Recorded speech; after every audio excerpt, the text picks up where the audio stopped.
قلت الشيعة، علماء الشيعة في الجملة تجدهم متواضعين، ما عندهم هذا القصور ولا ما هذا الفرفشة وهذا المجاملة وهذا الالتصاق الكبير بالمذهب، عندهم التصاق بالعامة بالناس. فلذلك بشكل عام أرى أن علماء الشيعة حتى في التواضع تذهب إليه متواضعون، يسمع، وحتى لو قسوت عليه واسع أفق. التيار السلفي فقط ترى هو الذي فيه نفور، فهمت قصدي؟ فيه نفور، يعني يكاد يضربك إذا سألت 3 أسئلة وراء بعض يعني ينفر منك. هؤلاء لا.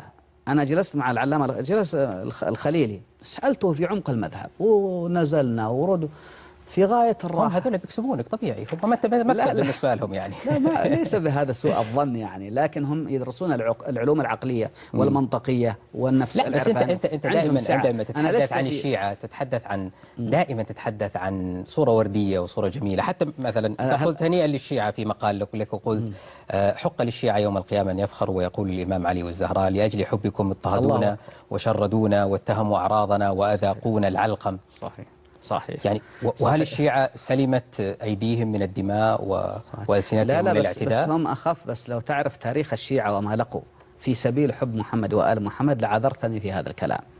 يعني جماعتنا هم اللي كانوا يقتلون ويبطرون الألسنة، وقصة طويلة. وهم سلمت أيديهم وألسنتهم، هم ما يقتلون ولا يقطعون. بيني وبينك موسوعة العذاب للدكتور عبود الشايجي، انظر هل في شيعة من القتلة ولا كلهم من جماعتنا بني أمية بن عباس. ممكن لو شفنا سوريا احنا ممكن نصل هالنتيجة. هذا إذا صنف أنهم شيعة، لأنهم أغلبية سنية، جيش سني والحكومة سنية. لا بس المقاطع اللي نشوفها احنا أنا لا أبرئ شيعة ولا سنة، دائما أقول الشهادة لله، ليس الله هو الشهادة له وليس للسنة ولا الشيعة، ولكن ينبغي أن ننصف. أنا يمكن ربما من يعني الأخوة السلفية لأنهم يظلمون الشيعة كثيرا، فما أدري ما مناسبة هذه يعني أنت متعاطف مع الشيعة لأنهم هم المظلومين والسنة هم الظالمين. هذا قبل الأحداث الأخيرة زمان هذا التغريدات.